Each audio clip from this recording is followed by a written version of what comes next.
Alert છે। અતિભારે વરસાદથી પૂરની સ્થિતિ સર્જાવાની સંભાવના। રાજ્યના 9 જિલ્લામાં પૂરના એંધાણ। વડોદરા પર ફરી પૂરનો ખતરો તોળાઈ રહ્યો છે। ભરૂચ, દાહોદ, નર્મદામાં પૂરનું જોખમ। નવસારી, પંચમહાલ, સુરતમાં પણ પૂરનું જોખમ। તાપી, વડોદરા, વલસાડમાં પૂર આવી શકે છે। હવામાન વિભાગે પૂરનું એલર્ટ આપ્યું છે। તો ફરી એક ચિંતાના સમાચાર પ્રાપ્ત થઈ રહ્યા છે, કારણ કે ઘણા એવા જિલ્લાઓ છે જ્યાં પૂરનો ખતરો તોડાઈ રહ્યો છે।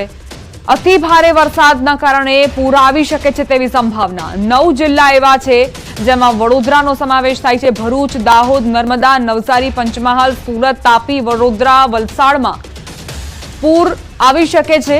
પૂરના ખતરામાં નાગરિકોને સાવધાની રાખવી પડશે।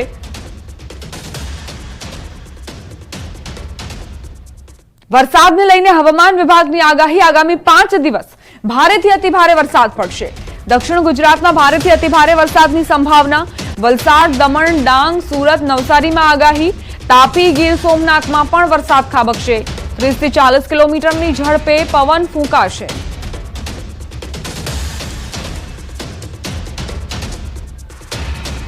दिन तक भारी टू अति भारी बरसात का संभावना है। इसमें आपका गुजरात रीजन जो है वाइड स्प्रेड बारिश है अगले 5 दिन तक, और उसके अगले 2 दिन फेयरली वाइड स्प्रेड है। और सौराष्ट्र कच्छ के लिए अगले 2 दिन स्कैटर्ड रहेगा, और उसके अगले 3 दिन फेयरली वाइड स्प्रेड रहेगा, और उसका लास्ट जो 2 दिन रहेगा हेवी रेनफॉल वार्निंग जो दिया गया है। इसमें गुजरात रीजन में डे 1 में heavy to very heavy, day 2 में भी हेवी टू वेरी हैवी। इसमें मेनली जो साउदर्न दक्षिण क्षेत्रीय है गुजरात की, उसमें ये बारिश होने का संभावना है। સુરતના પાંડેસરાના ગાંધી કુટીર પાસે ખાડીના રોડ પર પાણી ફરી વળ્યા છે, જેના કારણે લોકોને પારાવાર મુશ્કેલીનો સામનો કરવો પડ્યો। લોકોના વાહનો પણ ખોટકાઈ ગયા। આખા વ્હીલ તો ડૂબેલા છે જ, પરંતુ હેન્ડલ સુધી પણ જાણે કે પાણી આવતું હોય તેવી સ્થિતિનું નિર્માણ થયું છે।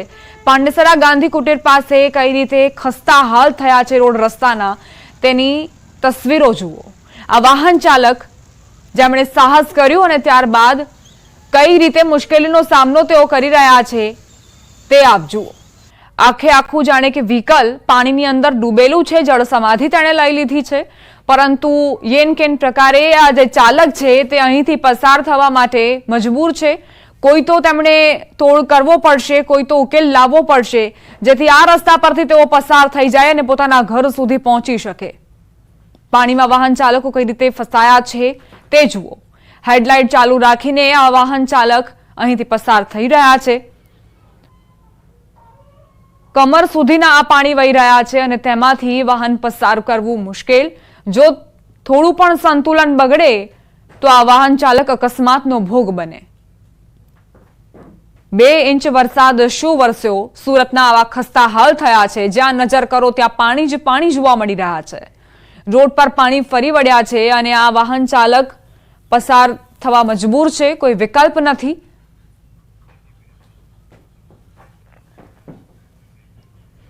રાજ્ય સરકારે ખેડૂતોના હિતમાં મહત્વનો નિર્ણય કર્યો। મગફળી સહિતના પાકને પિયત મળી શકે તે માટે સરકાર 10 કલાક વીજળી આપશે।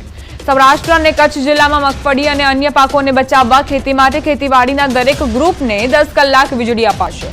ઉર્જા મંત્રી કનુભાઈ દેસાઈએ આ જાહેરાત કરી। જે વિસ્તારમાં પાણીની તંગી છે અને પશુઓને લઈ ડર છે તેવા વિસ્તારોમાં વધુ વીજળી અપાશે।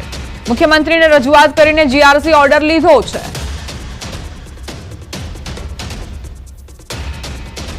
જે વિસ્તારમાં મગફળીનો પાક છે અને વરસાદની તંગી છે ત્યાં 8 કલાક જે આપણે વીજળી આપીએ છીએ એના બદલે 10 કલાક વીજળી આપવાનું નક્કી કરવામાં આવ્યું છે, અને દરેક ખેડૂતો તેમજ અમારા ધારાસભ્યો આનાથી ખુશખુશાલ થયા છે। જે વિસ્તારમાં હજી પણ વીજળીની તંગીના લીધે કે પાણીની તંગીના લીધે પાકને નુકસાન નહીં થાય એ જોવાની જવાબદારી પણ સરકારે નક્કી કરી છે। જામજોધપુર, માનાવાદર, મંથલી, મેદરડા, કેશોદ, માંગરોળ, માળિયાહાટીના તાલુકા તેમજ આખો કચ્છ જિલ્લો જ્યાં મગફળી અને બીજા પાકો માટે સતત પાણીની જરૂર હોવાથી વીજળીનો વપરાશ વધારવા માટે આ એક આયોજન કરવામાં આવ્યું છે। ઉભા પાકને બચાવવા જરૂર જણાય ત્યારે મોંઘા ભાવના ગેસ એકમોમાંથી પણ વીજળી અપાશે। કેન્દ્રીય ક્ષેત્રના જનરેટિંગ સ્ટેશન, એક્સચેન્જ અને રિયલ ટાઈમ માર્કેટમાંથી મોંઘા ભાવે વીજળીની ખરીદી કરીને ખેતીવાડી ક્ષેત્રે 10 કલાક વીજળી પૂરી પાડવામાં આવશે. દરેકને 10 કલાકની વીજળી 10 દિવસ માટે આપવાનું નક્કી કર્યું છે અને વધારે જરૂર પડશે તો એનો પણ નિર્ણય કરવામાં આવશે. આ વીજળી માટે આપણે અગાઉનું પ્લાનિંગ કરેલું હતું. આપણે ગેસ પણ સ્ટોકમાં રાખેલો હતો. જ્યારે બીજા રાજ્યમાંથી આપણને વીજળી નહીં મળી શકે તો આપણે પોતે આપણા ગેસના પ્લાન્ટો ભલે એની યુનિટ કોસ્ટ વધારે આવે છતાં પણ ચાલુ કરીને આપણે ખેડૂતોને આપવાનો નિર્ણય કર્યો છે. વડોદરાના વણિયાદ ગામે 500 વીઘામાં તૈયાર સોયાબીનનો પાક નિષ્ફળ જવાની ભીતિ. ભારે વરસાદ અને લશ્કરી ઈયળોના ઉપદ્રવના કારણે સોયાબીનના પાકને મોટું નુકસાન. વણિયાદ ગામના 50 થી 60 જેટલા ખેડૂતો દ્વારા 500 વીઘામાં સોયાબીનનું વાવેતર કરાયું છે. લશ્કરી ઈયળોનો ઉપદ્રવ એટલો બધો વધી ગયો છે કે દવા પણ અસર નથી કરતી.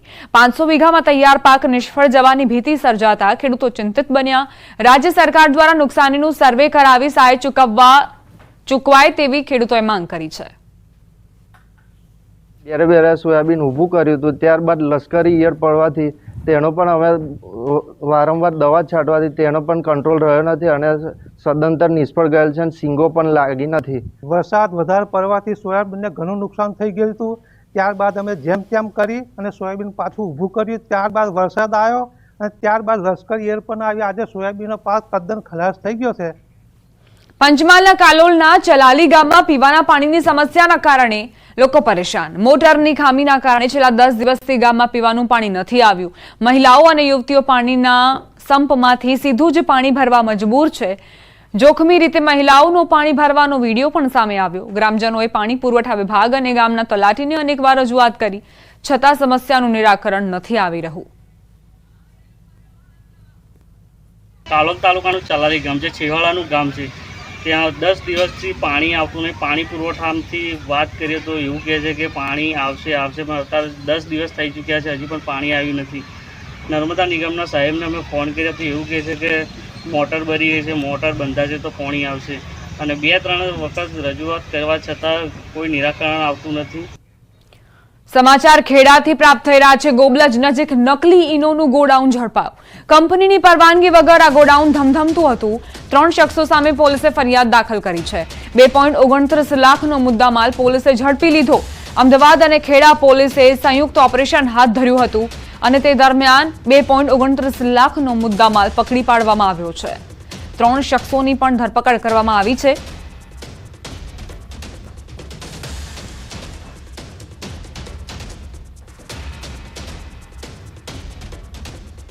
સમાચાર સુરતથી. રાંદેર વિસ્તારમાં જળબંબાકાર. રાંદેરની સ્કૂલમાં પાણી ભરાયા. દોરડાના સહારે બાળકોને બહાર કઢાયા. વિદ્યાર્થીઓને આ રીતે રેસ્ક્યુ કરવાની ફરજ પડી કારણ કે સ્કૂલની અંદર સુધી પાણી આવી ગયા. માત્ર 2 ઇંચ વરસાદ બાદ આ ખસ્તા હાલ થયા છે સુરતના. સંવાદદાતા કેતન જોડાઈ ગયા છે વધુ જાણકારી સાથે. કેતન, શું આ ઘટના? દીપા, ચોક્કસથી વાત કહું તો સુરત જિલ્લાના સુરત શહેરની અંદર બપોર બાદ અચાનક વાતાવરણ પલટો સર્જાતા જળબંબાકારની સ્થિતિ થવા માટે માત્ર 2 કલાકના ભારે વરસાદને લઈને સુરત શહેરમાં જ્યાં નજર નાખો ત્યાં પાણી જોવા મળ્યું છે. એમાં ખાસ કરીને રાંદેર જે હાલ સાંજના સમયે સ્કૂલ છૂટતી હોય છે એ સમય દરમિયાન જે સ્કૂલના પાટણની અંદર પાણી ભરાઈ ગયા હતા. લોકોએ વહીવટી તંત્ર અને સ્કૂલના સંચાલકોએ દોરડું બાંધીને આ વિદ્યાર્થીઓને બહાર કાઢવાની હાલત જે હાલ છે એ તમે દ્રશ્યની અંદર જોઈ શકો છો. અને ખાસ કરીને આજે સુરત શહેરના અથવા લાલ દરવાજા અને સુરત સિવિલ સહિતના વિસ્તારોની અંદર તેમજ પાંડેસરા ગાંધી કુટીર વિસ્તારના અંદર ખાડીપુરના પાણીઓ ફરી વળતા હાલ લોકોને હાલાકી વેઠવાનો વારો. જી કેતન, આભાર કેતન જાણકારી માટે. આ સાથે જ બુલેટિનમાં અત્યારે બસ આટલું જ. વધુ અપડેટ્સ માટે આપ જોતા રહો ન્યૂઝ 18 ગુજરાતી.